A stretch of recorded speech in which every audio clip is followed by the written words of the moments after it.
BFM Business, Tech RH, la Minute Geek. Et c'est parti pour la Minute Geek avec Alex Mitrecet. Bonjour Alex. Bonjour Alexia. Eh bien on va parler de LinkedIn forcément. C'est quand même le réseau social qui est le plus concerné par cette thématique d'aujourd'hui, qui est le personal branding.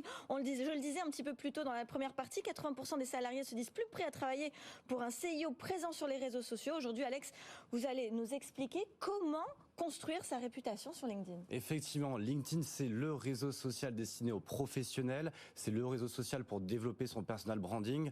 En gros, LinkedIn, c'est plus de 840 millions de membres dans le monde. En France, Cocorico, on est 24 millions de membres. Je pense qu'Alexia, vous avez un profil. Oui, j'ai un profil. Vous également. Donc, on fait partie tous les trois des 10% de la population mondiale qui ont un compte LinkedIn personnel.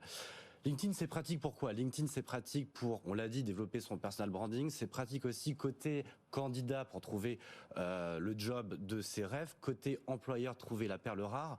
Juste pour info, un autre chiffre clé que j'aime bien vous livrer ici, 77 candidatures envoyées toutes les minutes dans le monde et on a environ 20 millions d'offres d'emploi. Donc oui, je vous conseille vivement d'utiliser LinkedIn pour améliorer ce fameux personal branding. Oui, donc effectivement des chiffres assez importants.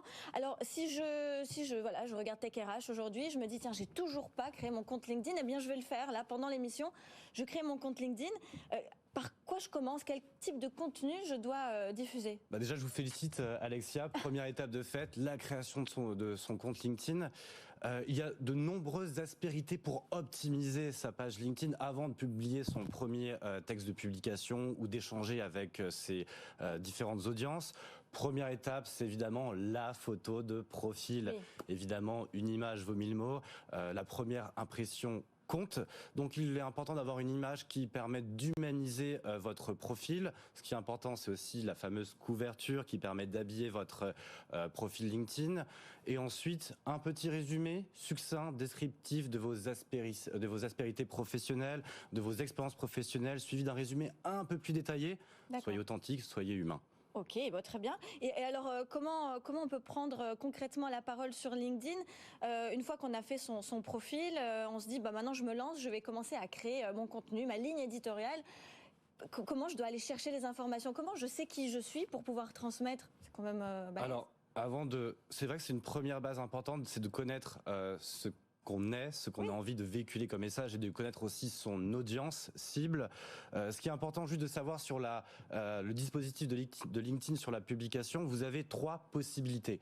La première, c'est d'écrire un texte de publication, ça peut être un relais d'article de presse, ça peut être une idée que vous avez envie de soumettre, ou bien vous avez envie de titiller votre audience sur un sujet un peu houleux. Deuxième particularité, c'est la publication de vidéos, mais également aussi la publication d'articles un peu plus longs qui permettent d'étayer, d'aller en profondeur sur un sujet. D'accord. Est-ce qu'il y a par exemple des algorithmes qui ont des préférences ? Est-ce qu'on peut en parler ? Exactement, on va parler de l'algorithme de LinkedIn. On va le vulgariser parce que évidemment c'est beaucoup plus complexe que ça. Mais en 2 mots, LinkedIn c'est avant tout mettre en avant un produit, un contenu de qualité avec une valeur ajoutée pour votre audience. Et LinkedIn, une fois qu'ils ont vu que ce contenu est de qualité, ils vont vérifier les interactions autour de votre post. D'accord. 4-5 interactions possibles, le like, le partage, le commentaire et surtout la réactivité de votre post. Exactement. Alors effectivement, elles ont pas toutes le même coefficient et la même importance. Exactement. Si on devait en choisir une, on dirait quoi le plus important ? Le plus important, je pense, c'est exactement le commentaire et surtout d'être hyper agile et réactif quand une personne vous commente ou a envie d'interagir avec vous. Bon, très bien. Merci infiniment, Alex, pour toutes ces informations sur LinkedIn.